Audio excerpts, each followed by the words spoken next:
Hello students. सबसे पहले तो मैं आप लोगों को कांग्रेस करना चाहूंगा कि आप लोगों ने एक सबसे बड़ा चेंज देख लिया है कि किस तरीके से एक कानून आता है और उसमें क्या-क्या प्रोसेस होते हैं, किस तरीके से मार्केट में क्या-क्या चेंजेस आ जाते हैं उसकी वजह से। एंड बहुत बढ़िया एक्सपीरियंस है। तो हम लोगों ने भी बड़े कोशिश करी कि चलो ठीक है, समझने की कोशिश करते हैं जीएसटी है क्या। पढ़ लिया, पढ़ते रहे, अभी तक पढ़ ही रहे हैं और आगे भी पढ़ते रहेंगे, क्योंकि अभी ये एक बार ही में समझ में आने वाला कानून नहीं है, क्योंकि अभी आया है, हल्के हल्के ये हमें समझ में आने लगेगा। अब लेकिन जितना डिले हम लोग करेंगे इसे समझने में या इसका इम्प्लीमेंटेशन करने में, उतना ही हम लोग के लिए डिफिकल्टीज आएंगी इन फ्यूचर। तो हम ये कोशिश कर लें कि जो हमने अभी तक पढ़ा है, जो भी समझा है, उसे हम इम्प्लीमेंट कर लें। तो हम लोग को ये तो पता चल गया था कि इसकी एंट्रीज कैसे की जाएगी, कौन कौन से लेजर बनेंगे, लेकिन उसे इम्प्लीमेंटेशन करें तो करें कैसे। उसके लिए जो सॉफ्टवेयर इस्तेमाल होता है टैली, उसमें तो अमेंडमेंट अभी तक आए नहीं है। हम इंतजार कर रहे थे, लो जी लीजिए, फिर इंतजार खत्म हुआ खत्म, और टैली का फीचर आपके सामने प्रेजेंट है। तो टैली ने एक रिलीज वर्जन निकाला है 6 बेटा, जिसके अंदर जीएसटी का फीचर इनेबल कर दिया है। अब ये जो अभी रिलीज आया है, इसके अंदर सिर्फ एजुकेशन मोड है, ये अभी इम्प्लीमेंटेशन के लिए टैली लाइव डेटा के लिए नहीं है। तो पहले तो ये ध्यान रखेंगे कि लाइव डेटा का डेटा इसमें नहीं यूज करेंगे। एंड जो हमारा एजुकेशन पर्पस के लिए हम लोग सीखने के लिए करना चाहते हैं, तो इस वर्जन का इस्तेमाल कर सकते हैं। अब नेक्स्ट क्या करेंगे? नेक्स्ट मैंने एक कंपनी क्रिएट करी है, तो सबसे पहले हम ये आज देखेंगे, आज हम करेंगे क्या। आज हम ये करेंगे कि किस तरीके से टैली के डेटा टैली में जीएसटी को इनेबल करा जाएगा और उसके लिए कैसे लेजर बनाए जाएंगे जीएसटी के। तो देखिए कौन कौन से लेजर बनेंगे। तो सबसे पहले हम लोग इसको फीचर को इनेबल करते हैं F11 से। F11 से इनेबल करेंगे, स्टेट एंड टैक्सेशन में जाएंगे, जीएसटी को इनेबल करेंगे, देन यहाँ पर जीएसटी डिटेल डालेंगे, अपना स्टेट का किस स्टेट में वो डालेंगे, अपने जीएसटी नंबर डालेंगे, एप्लीकेबल फॉर्म, ठीक है, किस दिन से एप्लीकेबल हो रहा है। यहाँ पे रेट पूछ रहा है। अब मैं इसे क्या बताऊं रेट, क्योंकि रेट तो 4 है। अगर हम एक ही टैक्सेबल कैटेगरी की चीजें को सेल या परचेज करते हैं तो हम यहाँ पे डाल देंगे रेट्स। अदरवाइज अगर हम लोग एक से ज्यादा कम्युनिटी के टैक्सेबल कैटेगरी की चीजों को खरीदते परचेज करते हैं और सेल करते हैं, तो हम उसके लिए टैक्स के रेट्स यहाँ पे डिफाइन नहीं करेंगे।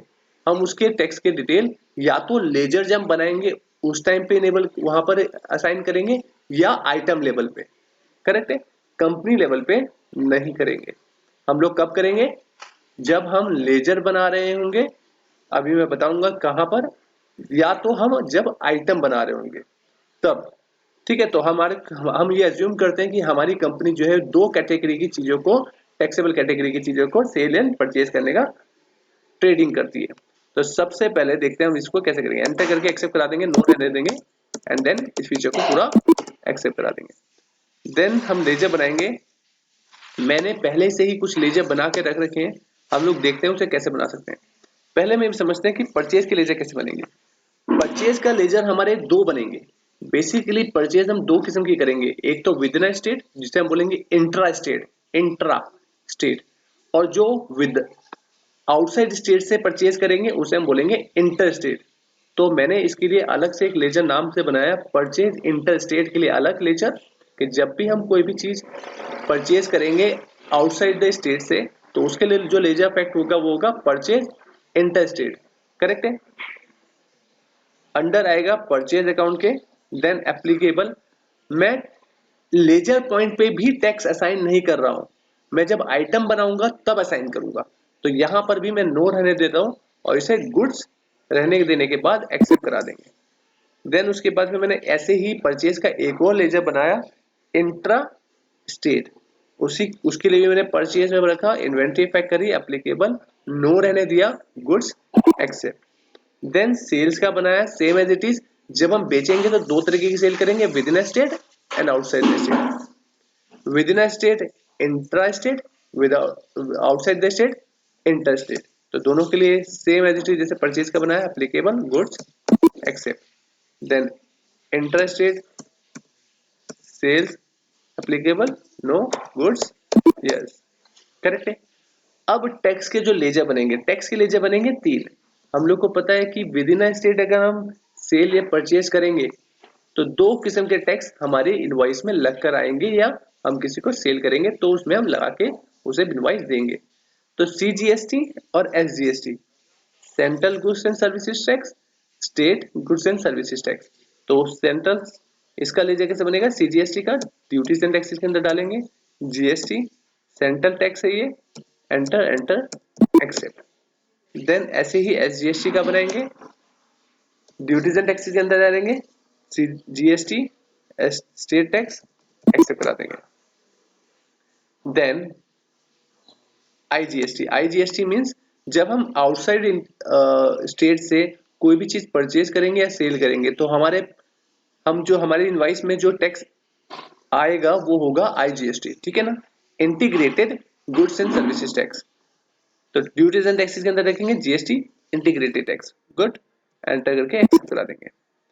देन उसके बाद मैंने कुछ क्रेडिटर्स बनाए हैं अपने।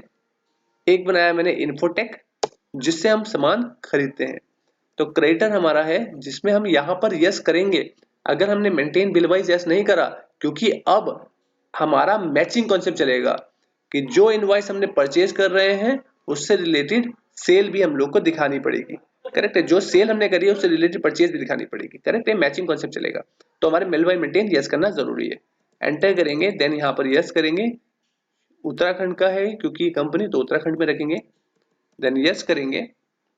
देन यहाँ पर इस इन्फोटेक प्राइवेट लिमिटेड कंपनीज की GST डिटेल डालेंगे। ये कौन है, कंपोजिट डीलर है, कंज्यूमर है, रेगुलर है, अनरजिस्टर्ड है, तो हम बताएंगे रेगुलर है। देन उसके बाद मैंने GSTN नंबर डाला इसका। देन यहाँ पर मैंने बताया पार्टी का टाइप, ठीक है ना, तो मैंने एंटर करा। क्या हम इसको ई-कॉमर्स के थ्रू ऑपरेट करते हैं, ई-कॉमर्स मतलब इलेक्ट्रॉनिकल, मतलब मैं सेल एंड परचेज जो करता हूँ इलेक्ट्रॉनिकल वे में करते हैं, या हम ई-कॉमर्स के थ्रू नहीं करते, तो नहीं करते हम लोग, तो इसे नो कर देंगे, एक्सेप्ट करा देंगे। देन उसके बाद स्पेंको दिल्ली में गया मैं। स्पेंको दिल्ली को मैंने बनाया, जो दिल्ली की एक कंपनी है, ठीक है ना, उसके लिए मैंने डिटेल डाली सन्नी क्रिएटर। यहाँ पे स्टेट मैंने दिल्ली रखना आपको जरूरी है। देन यहाँ पर GST इनेबल करेंगे और यहाँ पर इसकी डिटेल डाल देंगे। क्योंकि उसका दिल्ली का स्टेट कोड है 07, उत्तराखंड का है 05, तो जब मैंने उत्तराखंड का क्रिएटर बनाया था तो उसका स्टार्टिंग में था 05, इसके स्टार्टिंग में 07। ये मैंने मैनुअली फीड करा है, आप भी मैनुअली फीड करेंगे, एक्सेप्ट करा देंगे। ये हमारे सारे के सारे लेजर्स बन गए। अब हमको आइटम बनाने हैं, जिस 2 आइटम की हम बात कर रहे थे। तो मैं स्टॉक आइटम में गया और मैंने यहाँ पे 2 आइटम बना रखे हैं। आइटम 1 5% की आइटम, ठीक है, 5% की आइटम वो कुछ भी हो सकती है, तो मैंने आइटम नंबर नाम डाल दिया उसका, आइटम नंबर 1 5% @ 5% पीसीस में रखा। देन इसको यहाँ पर एप्लीकेबल करा, यहाँ पर हम यस करेंगे और यहाँ साइन करेंगे कि इसके ऊपर कितना रेट लगता है, जिसकी वजह से ये ऑटोमेटिकली कंप्यूट करेगा। यस करेंगे। मैंने ये बताया डिस्क्रिप्शन की, इसका डिस्क्रिप्शन क्या है, रेडीमेड गारमेंट, HSN नंबर डालेंगे यहाँ पर, तो मैं कुछ भी डाल देता हूँ अभी। देन क्या ये is a non goods GST goods, कि हम ये बताएंगे कि GST गुड्स नहीं है, तो मैंने कहा नहीं, ये ऐसा नहीं है कि GST गुड्स है। एंटर करेंगे। वैल्यू ऑन वैल्यू बेसिस पे कटे, मैंने कहा यस ऑन वैल्यू बेसिस पे करे, ठीक है ना। रिवर्स चार्ज मैकेनिज्म इसमें लगता है, रिवर्स चार्ज के बारे में हम बाद में डिस्कस करेंगे कि इन फीचरों की डिस्कशन। अच्छा, ये फीचर अगर आपके पास पूरे नहीं आ रहे हैं तो आपको सबसे पहले F12 दबाना है और सारे फीचर यस कर देने हैं, तभी आपको ये सारे फीचर दिखेंगे, अदरवाइज ये फीचर कम दिखेंगे। करेक्ट है। देन यहाँ पर आकर के अपना वो रेट डालेंगे जो इस प्रोडक्ट के ऊपर लगता है, जो ऑटोमेटिकली कंप्यूट करेगा, वो इस वजह से करेगा जो आप यहाँ पर रेट डालोगे। इंटीग्रेटेड 5% है, तो सेंटर गेट का अपने आप डालेंगे। यहाँ पर मैं 5% लिखूंगा जैसे ही, तो ये अपने आप ही 2.5 यहाँ पे उठा लेगा, 2.5 यहाँ पे उठा लेगा। अगर कोई सेस लग रहा है तो वो भी हम यहाँ पे असाइन कर देंगे। समझ में आ गया? फिर से मैं एक बार बता देता हूँ कि यहाँ पर इंटीग्रेटेड टैक्स पूछ रहा है, तो हम इंटीग्रेटेड वाला टैक्स यहाँ पर डालेंगे, तो बाय डिफॉल्ट अपने आप सेंट्रल टैक्स और स्टेट टैक्स का अपना आप ही आधा आधा हो जाएगा और वो अपने आप फिट हो जाएगा। एंटर करके एक्सेप्ट करा देंगे। किस दिन से एप्लीकेबल है? 1717 से एप्लीकेबल है, एंड देन इसे एक्सेप्ट करा देंगे।